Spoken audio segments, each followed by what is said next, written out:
Hello friends, Korean drama review series की अगली video में आप सबका स्वागत है। तो फ्रेंड्स, आज की वीडियो में हम रिव्यू करने वाले हैं जी चैंग वुक के बहुत ही पॉपुलर ड्रामा के बारे में, जो कि है हीलर। ये ड्रामा 2014 के एंड में स्टार्ट हुआ था और 2015 में ख़त्म हुआ था। तो फ्रेंड्स, वीडियो को पूरा देखिए ताकि आप इस ड्रामा के बारे में कुछ भी मिस ना करें। तो फ्रेंड्स, इस ड्रामा का जॉनर है एक्शन, थ्रिलर, रोमांस। अब बात करें इस ड्रामा के टोटल नंबर ऑफ एपिसोड की, तो ये वो है 20। इस ड्रामा को IMDb की रेटिंग मिली है 8.5 की और विकी की रेटिंग मिली है 9.7 की। इस ड्रामा के कास्ट हैं जी चैंग वुक, पार्क मिन योंग और यू जी ते। तो फ्रेंड्स, वीडियो शुरू करने से पहले let's watch this short intro.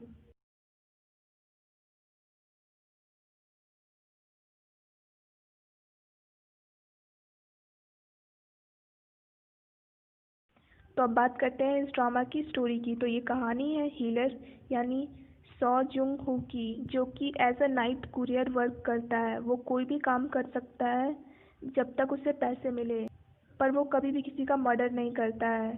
Murder के अलावा वो कोई भी काम करता है और वो अपने काम में एक्सपर्ट होता है। जो मिंजा, जो कि एक एक्सपर्ट हैकर है, वो हीलर के साथ मिलकर काम करती है और वही हीलर को काम भी देती है। एक दिन हीलर को एक काम देती है वो, जिसमें हीलर की राइवल कंपनी डबल एस अपनी टांग अड़ा देती है, पर हीलर किसी भी तरह उस काम को पूरा कर लेता है। किम मुन हो, जो कि एक सुपरस्टार रिपोर्टर होता है और हमेशा जस्टिस के लिए खड़ा होता है, वो हमेशा अपने पास्ट को याद करता है, जहां उसका भाई मुनशिक और उसके 4 रिपोर्टर फ्रेंड्स एक mobile underground news broadcast service चला रहे होते हैं और वो पुलिस से बच बचा के सच को दुनिया के सामने भी लाते हैं। मुन्हो इन सब को याद करके खुश तो होता है पर दुखी भी होता है, क्योंकि एक मिस्टीरियस हादसे की वजह से एक बच्ची गायब हो जाती है और सभी उसे मरा हुआ समझ लेते हैं। पर मुन्हो को पूरा यकीन होता है कि वो अभी भी जिंदा है और वो उस बच्ची का पता लगाने के लिए हीलर को हायर करता है और हीलर को उसे ढूंढने को भी कहता है। तो हीलर उसे ढूंढता है और उसके DNA सैंपल्स लेने की कोशिश करता है। हीलर जिस लड़की का पीछा करता है वो चे योंग शिन होती है, जो कि एक सेकेंड रेटेड रिपोर्टर है और वो एक छोटी सी न्यूज़ कंपनी में काम करती है। उसकी लाइफ के 2 ही ड्रीम होते हैं, पहला अच्छी और फेमस रिपोर्टर बनना, बिल्कुल किम मुन हो की तरह। किम मुन हो को वो अपना आइडल मानती है, और दूसरा उसकी असली पेरेंट्स को ढूंढना। वो बस जिंदगी में एक बार अपने असली पेरेंट्स से मिलना चाहती है। जे योंगशिन के अडॉप्टिव फादर काफ़ी अच्छे होते हैं और हमेशा योंगशिन की भलाई ही चाहते हैं। हीलर जब यंगशिन का पीछा कर रहा होता है तो यंगशिन को शक हो जाता है कि कोई उसके पीछे पड़ा हुआ है, तो वो बचने की कोशिश करने लगती है, पर हीलर उसे पकड़ लेता है। यंगशिन को लगता है कि वो उसे हार्म करना चाहता है, पर वो तो सिर्फ उसका नाखून काट के ले जाता है DNA के लिए। हीलर DNA मैच करने के लिए देता है, DNA मैच हो जाता है। मुनहू फिर से हीलर को जॉब देता है कि वो पता करे कि बचपन में क्या यंगशिन को किसी ने फिजिकली अब्यूज़ किया है। हीलर योंगशिन का पीछा करना शुरू कर देता है। हीलर जब योंगशिन का पीछा कर रहा होता है तो उसे पता चलता है कि जब वो 5 साल की थी तो उसके पेरेंट्स ने उसे छोड़ दिया था और उसे ऑर्फनेज भेज दिया गया था, जहाँ पे उसके अडॉप्टिव पेरेंट्स उससे मारपीट करते थे। हीलर उसकी वीडियो बना के मुन्हो को भेज देता है। मुन्हो कंफर्म हो जाता है कि योंगशिन ही वो लड़की है जिसे वो ढूंढ रहा है और वो कोई और नहीं बल्कि मुन्हो की फर्स्ट लव यानी उसकी भाभी म्योंग-ही की बेटी है, जिसे म्योंग-ही मरा हुआ समझ रही है।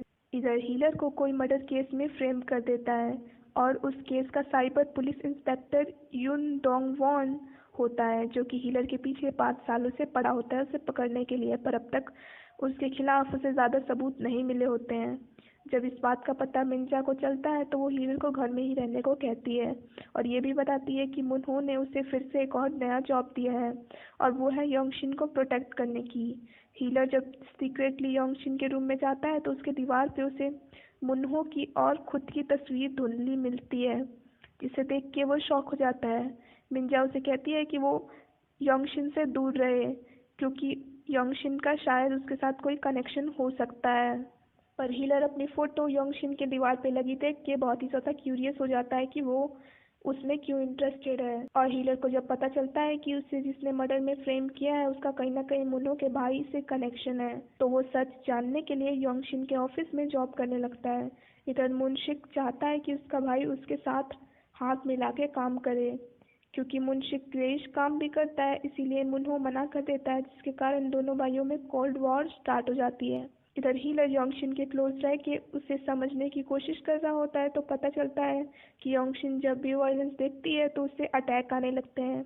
इधर क्योंकि मुन्हो का भाई उसके काम में टांग अड़ाने लगता है, तो योंगशिन की कंपनी मुन्हो खरीद लेता है और उसमें काम करने लगता है। इधर एक न्यूज़ की वजह से योंगशिन पर अटैक होने लगते हैं, तो हीलर हमेशा योंगशिन को छुप के हेल्प करने लगता है, यहाँ तक कि उसने अपनी जान को भी खतरे में डाल दिया योंगशिन को बचाने के लिए।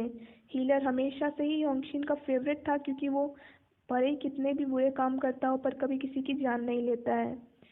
और धीरे धीरे इन इवेंट्स की वजह से योंगशिन हीलर को लाइक करने लग जाती है, उस हीलर को जिसका चेहरा उसने कभी नहीं देखा होता है।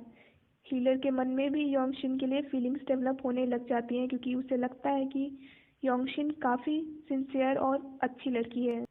इधर मुन्हो को पता चलता है कि जोंगहो ही हीलर है, और ये भी पता चलता है कि वो उसके भाई के फ्रेंड का बेटा है। इधर हीलर को भी पता चल जाता है कि उसके फादर और मुनशिक के कनेक्शन क्या है असली में। हीलर जब जोंगहो बनकर योंगशिन को कन्फेस करता है तो योंगशिन उसे मना कर देती है और कहती है कि वो हीलर को लाइक करती है। तो क्या होगा जब योंगशिन को पता चलेगा कि जोंगहो ही असली हीलर है, और तब क्या होगा जब योंगशिन और जोंगहो को उनके बायोलॉजिकल फादर्स की मर्डर मिस्ट्री का पता चलेगा। क्या मुन्हो किसी तरह से जोंगहो और योंगशिन की हेल्प कर पाएगा इस सब में? ये तो आपको इस ड्रामा को देखने के बाद ही पता चलेगा। तो अब बात करते हैं इस ड्रामा के रोमांस एलिमेंट की। इस ड्रामा में आपको स्लो पेस में रोमांस देखने को मिल जाएगा स्टार्टिंग में, क्योंकि योंगशिन और हीलर कभी भी आमने सामने नहीं आते हैं उतना ज़्यादा, पर सीक्रेटली हीलर उसकी हेल्प करता रहता है। इधर हीलर को योंगशिन से इसीलिए प्यार हो जाता है क्योंकि जब वो योंगशिन से पहली बार मिला होता है तो वो भले ही कितनी भी डरी हुई हो पर वो फिर भी उसे पकड़ने की कोशिश करती है। इन दोनों का रोमांस एक तरह से हीलिंग रोमांस भी आप कह सकते हैं, क्योंकि ये दोनों एक दूसरे को इनके पास से हील करते हैं। भले इन दोनों में कुछ मिसअंडरस्टैंडिंग्स आ जाती हैं पर वो दोनों फिर भी अपने रिलेशनशिप पे आँच नहीं आने देते हैं। तो इस ड्रामा में आपको रोमांस बहुत ही अच्छा खासा मिल जाएगा। अब बात करें इस ड्रामा के एक्शन एलिमेंट की, तो इस ड्रामा के ऑलमोस्ट हर एपिसोड में आपको एक्शन सीन्स मिल जाएंगे, वो भी जी चैंग वुक के। जी चैंग वुक ने इस ड्रामा में एक्शन सीन्स बहुत ही अच्छे से परफॉर्म किए हैं, जिसके कारण ये ड्रामा बहुत ही हिट भी हुआ था आउटसाइड कोरिया। इस ड्रामा में आपको एक्शन के साथ साथ थ्रिलर और मिस्ट्री भी देखने को मिल जाएगी। मिस्ट्री सिर्फ हीलर की ही नहीं है बल्कि योंगशिन के बायोलॉजिकल फादर के बारे में भी। तो अब बात करते हैं इस ड्रामा के ओवरऑल रिव्यू की। तो ओवरऑल ये ड्रामा एक्शन, थ्रिलर, मिस्ट्री और रोमांस का पैकेज है। तो अगर आप लोगों को एक्शन ड्रामास पसंद है, वो भी रोमांस के तड़के के साथ, तो ये ड्रामा आपके लिए मस्ट वॉच होगा। वैसे तो ये ड्रामा काफ़ी हिट हुआ था, पर साउथ कोरिया में ये ड्रामा एवरेज ही रहा था। पर साउथ कोरिया के अलावा इंटरनेशनली फैंस ने इस ड्रामा को काफ़ी प्यार दिया था, जिसके कारण जी चैंग वुक की पॉपुलैरिटी भी इस ड्रामा से बढ़ गई थी। इस ड्रामा के तीनों मेन लीड्स ने काफ़ी अच्छी एक्टिंग की है, जिसके कारण ये ड्रामा आउटसाइड ऑफ कोरिया बहुत ही हिट रहा। इस ड्रामा के साउंड ट्रैक्स भी बहुत ही मेलोडिक हैं। तो ओवरऑल मैं आपको ये ड्रामा ज़रूर रिकमेंड करूँगी अगर आपको एक्शन ड्रामास पसंद है, वो भी रोमांस के तड़के के साथ। तो अब बात करते हैं मेरी इस ड्रामा को रेटिंग की। तो मैं इस ड्रामा को रेट करूँगी 8.5 आउट ऑफ 10।